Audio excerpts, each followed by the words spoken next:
नमस्ते। यदि आप हमारे चैनल पर पहली बार आए हैं तो चैनल को सब्सक्राइब करना ना भूलें। आज हम एक ऐसे आइडिया की कहानी सुनेंगे जो पत्थरों पर लिखे अक्षरों से शुरू हुई और आज हमारे फोन की स्क्रीन तक आ गई है। ये कहानी है पुस्तकालय की, यानी लाइब्रेरी की। एक ऐसी जगह जो कभी राजाओं का निजी खजाना हुआ करती थी, फिर अंग्रेजों का एक प्रशासनिक हथियार बनी और आज कह सकते हैं कि ये ज्ञान का लोकतंत्र है। बिल्कुल। और ये कहानी हमें ये भी बताती है कि कोई भी समाज ज्ञान को कैसे देखता है, मतलब उसे कैसे सहेजता है और किसके साथ बांटना चाहता है। ये सिर्फ इमारतों और किताबों की कहानी नहीं है। नहीं, ये हमारी अपनी सोच के विकास की कहानी है। एकदम सही कहा। और इस सफर में हमारा गाइड है डॉक्टर राजकुमार का एक बहुत ही बेहतरीन प्रेजेंटेशन जो उन्होंने पुस्तकालय सुदृढ़ीकरण कार्यशाला के लिए तैयार किया था। जी। हमारा मिशन बस इतना है कि हम इस प्रेजेंटेशन की मदद से ये समझें कि लाइब्रेरी सिर्फ किताबों से भरी अलमारियों का कोई गोदाम नहीं, बल्कि एक जिंदा धड़कता हुआ विचार है। तो चलिए इस विचार की जड़ों को खोदते हैं। हाँ, चलिए शुरू करते हैं। तो सबसे पहले सबसे बुनियादी सवाल, जब हम पुस्तकालय कहते हैं तो इसका मतलब क्या है? वैसे शाब्दिक तौर पर तो ये बहुत सीधा लगता है। हाँ, मतलब पुस्तक प्लस आलय, किताबों का घर। बिल्कुल। और अंग्रेजी का शब्द लाइब्रेरी भी लैटिन के लाइब्रेरिया से आता है। उसका मतलब भी यही है, किताबों की जगह। पर यहाँ एक पेच है।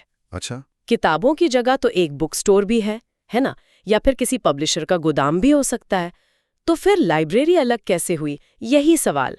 मुझे लगता है कि सारी कहानी की शुरुआत यहीं से होती है। ये बहुत अच्छा पॉइंट है। अगर एक कमरे में हजारों किताबें ताले में बंद करके रख दी जाएं, तो क्या हम उसे लाइब्रेरी कहेंगे? शायद नहीं। तो वो कौन सी एक चीज है जो किताबों के ढेर को लाइब्रेरी बनाती है? वो चीज है इस्तेमाल, या कहिए उपयोग। एक लाइब्रेरी वो जगह है जहां किताबें पाठकों के इस्तेमाल के लिए रखी जाती हैं। इसका मकसद सिर्फ जमा करना नहीं, बल्कि उसे लोगों तक पहुंचाना है। सेवा का ये भाव ही एक गोदाम और एक लाइब्रेरी के बीच का सबसे बड़ा फर्क है। और आज के जमाने में तो किताबें शब्द भी शायद छोटा पड़ गया है ना? अरे बिल्कुल। अब तो लाइब्रेरी का मतलब सिर्फ कागज की किताबें रहा ही नहीं। अब तो सीडी रोम है, इंटरनेट है। हाँ, सीडी रोम, डीवीडी, इंटरनेट का access, audio books, e books, मतलब ज्ञान और सूचना का हर रूप इसमें शामिल है।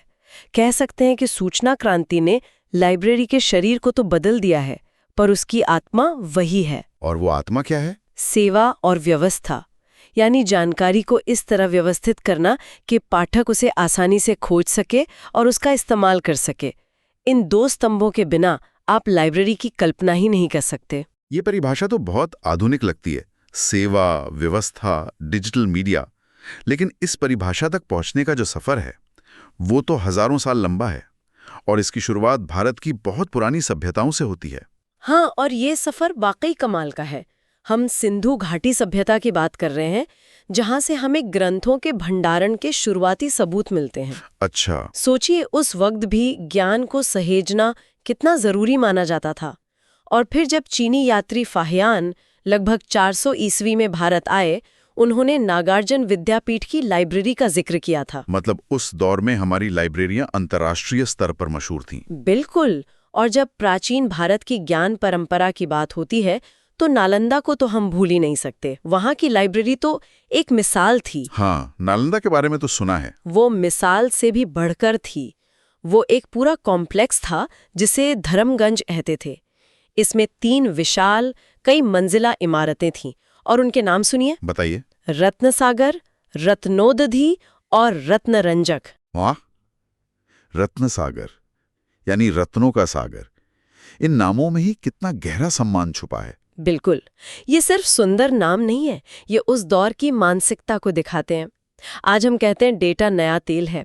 उस जमाने में ज्ञान रत्न था, एक बेशकीमती खजाना। हाँ, जिसे सहेजा जाता था, तराशा जाता था। ये सिर्फ किताबों का संग्रह नहीं था, ये सभ्यता की सबसे बड़ी दौलत थी। लेकिन इस कहानी का अंत बहुत ही दर्दनाक है। 1205 में बख्तियार खिलजी ने इसे तबाह कर दिया। कहते हैं कि किताबें महीनों तक जलती रहीं।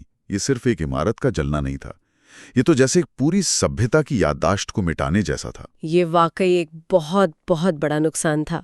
और इसके बाद मध्यकाल में लाइब्रेरी का रूप बदला। अब वो नालंदा जैसी विशाल सार्वजनिक संस्थाएं नहीं रहीं, बल्कि शाही संरक्षण में चली गईं। हाँ, अब हर बादशाह और राजा के महल में एक निजी लाइब्रेरी होती थी।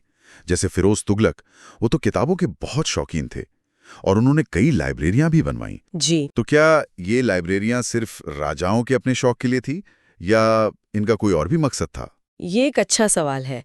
शुरुआत में तो ये काफी हद तक व्यक्तिगत शौक और कह सकते हैं शाही शानो शौकत का प्रतीक था, लेकिन धीरे धीरे इसका महत्व बढ़ा। कैसे? जैसे जलालुद्दीन खिलजी ने अमीर खुसरो जैसे महान विद्वान को अपने शाही पुस्तकालय का इंचार्ज बनाया था, और मुगल बादशाह अकबर के जमाने में तो लाइब्रेरियन के पद को बाकायदा एक नाम दिया गया था, नाजिम। नाजिम, यानी ये सिर्फ किताबें रखने की जगह नहीं रह गई थी, बल्कि इसे चलाने वाले और व्यवस्थित करने वाले व्यक्ति का भी एक सम्मानित पद बन गया था। एकदम सही। नाजिम का काम सिर्फ किताबों की धूल साफ करना नहीं था। उसका काम था ये तय करना कि कौन सी किताबें खरीदी जाएंगी, उनकी नकल कैसे तैयार होगी। अच्छा। और राजा को अध्ययन के लिए कौन सी सामग्री चाहिए होगी। ये ज्ञान के मैनेजमेंट का एक शुरुआती रूप था। यहाँ जोर व्यक्तिगत अध्ययन और शाही संग्रह पर था। और फिर 15वीं सदी में एक ऐसी चीज हुई जिसने दुनिया ही बदल दी। Printing press. हाँ, प्रिंटिंग प्रेस का आविष्कार। अचानक से किताबें हाथ से लिखी जाने वाली दुर्लभ चीज नहीं रही, उनका बड़े पैमाने पर उत्पादन होने लगा। और इसी दौर में भारत में अंग्रेजों का प्रभाव बढ़ा। उन्होंने अपने प्रशासनिक और शैक्षिक मकसद के लिए बड़ी बड़ी लाइब्रेरियां स्थापित की। कलकत्ता में इंपीरियल पब्लिक लाइब्रेरी, मद्रास में कोनेमारा पब्लिक लाइब्रेरी, मुंबई में एशियाटिक सोसाइटी लाइब्रेरी। जी, ये अपने आप में शानदार संस्थान थे। लेकिन क्या ये आम भारतीय के लिए थी? यहीं पर कहानी में एक और मोड़ आता है। 1930 तक ये ज्यादातर लाइब्रेरियां आम लोगों के लिए थी ही नहीं। अच्छा। ये अंग्रेज अफसरों, विद्वानों और कुछ चुनिंदा भारतीय एलिट्स के लिए थीं, और इनमें रखी ज्यादातर किताबें भी अंग्रेजी या दूसरी यूरोपीय भाषाओं में थीं। तो ज्ञान का एक बड़ा भंडार तो था, लेकिन उस तक आम भारतीय की पहुंच बहुत सीमित थी। लेकिन क्या इसका कोई अनपेक्षित फायदा भी हुआ? मेरा मतलब है, क्या इन्हीं लाइब्रेरियों में बैठकर उस दौर के कई स्वतंत्रता सेनानी और विचारक नहीं निकले? ये एक बेहतरीन सवाल है। बिल्कुल, ये एक विरोधाभास है। भले ही ये संस्थान औपनिवेशिक मानसिकता से प्रशासन चलाने के लिए बनाए गए थे, पर ज्ञान पर किसी का कब्जा नहीं हो सकता, है ना? सही बात है। इन्हीं जगहों पर बैठकर भारतीय बुद्धिजीवियों ने जॉन लॉक, रूसो और वॉल्टेयर को पढ़ा। उन्होंने लोकतंत्र और क्रांति के बारे में जाना, और फिर उन्हीं विचारों को अंग्रेजों के खिलाफ एक हथियार के रूप में इस्तेमाल किया। तो लाइब्रेरी ने अनजाने में ही अपनी भूमिका बदल ली। हाँ, वो प्रशासन के एक उपकरण से क्रांति की एक पाठशाला बन गई। वाह, ये तो सच में दिलचस्प है। और फिर देश आजाद हुआ, इसके बाद तो एक धमाका हुआ होगा। बिल्कुल, आजादी के बाद जो हुआ वो एक राष्ट्र निर्माण का मिशन था। अचानक जिला, ब्लॉक और गांव के स्तर पर सार्वजनिक पुस्तकालय खुलने लगे। ये सिर्फ एक सरकारी योजना नहीं थी। ये एक नए आजाद हुए देश का दुनिया को ये बताने का तरीका था कि हमारे लिए हर नागरिक के ज्ञान तक पहुंच कितनी जरूरी है। अब लाइब्रेरी कुछ चुनिंदा लोगों की जागीर नहीं रही, वो जन शिक्षा और विकास का माध्यम बन गई। एकदम। और इसी दौर में कोठारी आयोग की सिफारिश आई, जिसने सब कुछ बदल दिया। हाँ, 1964 में। जी, कोठारी आयोग की सिफारिश सुनने में बहुत सीधी लगती है। हर यूनिवर्सिटी और हर डिपार्टमेंट की अपनी लाइब्रेरी होनी चाहिए, लेकिन इसका असर बहुत गहरा था। वो कैसे? इसका मतलब क्रांतिकारी था। देखिए, इससे पहले लाइब्रेरी एक अच्छी सुविधा मानी जाती थी। कोठारी आयोग के बाद ये शिक्षा का अनिवार्य हिस्सा बन गई। अच्छा। आयोग ने कहा कि आप बिना एक अच्छी लाइब्रेरी की अच्छी शिक्षा दे ही नहीं सकते। इसने लाइब्रेरी के बजट को, स्टाफ को और यूनिवर्सिटी में उसके महत्व को हमेशा के लिए बदल दिया। ये शिक्षा के डीएनए में लाइब्रेरी को कोड करने जैसा था। मतलब अब लाइब्रेरी सिर्फ बिल्डिंग के किसी कोने में पड़ी कुछ अलमारियां नहीं थी। नहीं, वो यूनिवर्सिटी का दिल बन गई थी। इस पूरे सफर को देखें तो ये साफ है कि लाइब्रेरी सिर्फ एक तरह की नहीं होती। राष्ट्रीय स्तर की लाइब्रेरी से लेकर गांव के छोटे से रीडिंग रूम तक सबके रूप अलग अलग हैं। हाँ, राष्ट्रीय पुस्तकालय, सार्वजनिक पुस्तकालय, अकादमिक यानी यूनिवर्सिटी कॉलेज की लाइब्रेरी, स्कूलों की लाइब्रेरी, और फिर कुछ विशेष लाइब्रेरियां भी होती हैं, जैसे मेडिकल या कानून की लाइब्रेरी। लेकिन इन सभी अलग अलग रूपों के पीछे एक साझा और बड़ा उद्देश्य छिपा है। और वो उद्देश्य क्या है? वो उद्देश्य है पुस्तकालय को स्कूली शिक्षा का अभिन्न अंग बनाना। और यहाँ शिक्षा का मतलब सिर्फ पाठ्यक्रम की किताबें रटना नहीं है। अच्छा।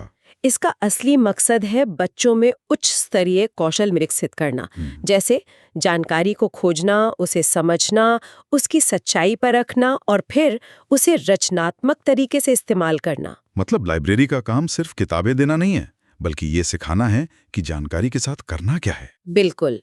स्कूली लाइब्रेरी का लक्ष्य बच्चों में पढ़ने की आदत डालना है ताकि वो जिंदगी भर सीखते रहें। उनका समग्र विकास करना है, उनकी कल्पना को पंख देना है। और एक बहुत ही जरूरी बात, समुदाय के सदस्यों को जोड़ना है। एक अच्छी लाइब्रेरी सिर्फ बच्चों के लिए नहीं होती, वो पूरे समाज के लिए केंद्र बन जाती है, जहां लोग आकर नई चीजें सीख सकते हैं, आत्मनिर्भर बन सकते हैं। यही तो आधुनिक लाइब्रेरी की आत्मा है। ये अब सिर्फ सूचना पाने की एक शांत जगह नहीं है, ये एक सामुदायिक केंद्र है, एक वर्कशॉप है, एक आइडिया लैब है। एकदम सही। इसीलिए इसे ज्ञान संवर्धन का एक नोडल केंद्र कहा गया है। ये एक ऐसा मंच है जहां कौशल विकास होता है, सामुदायिक भागीदारी बढ़ती है और व्यक्ति का समग्र विकास होता है। और इसे सबसे सुंदर तरीके से कहा गया है। क्या? पुस्तकालय ज्ञान का राजमार्ग है। ज्ञान का राजमार्ग? हाँ, एक हाईवे जो हर किसी को आगे बढ़ने का रास्ता देता है। क्या खूब कहा है।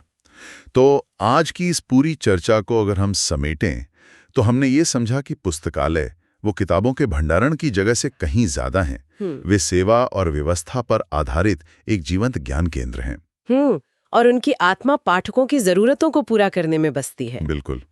और हमने ये भी देखा कि भारत में इस विचार का इतिहास कितना गहरा और विविध है। प्राचीन काल की पांडुलिपियों को रत्नों की तरह सहेजने वाले ज्ञान मंदिरों से लेकर आजादी के बाद बने आधुनिक लोकतांत्रिक केंद्रों तक ये एक लंबा और शानदार सफर रहा है। इस सफर की सबसे बड़ी सीख शायद यही है कि लाइब्रेरी हमेशा अपने समाज का आईना होती है। ये बिंदु इस पूरी कहानी का सार है।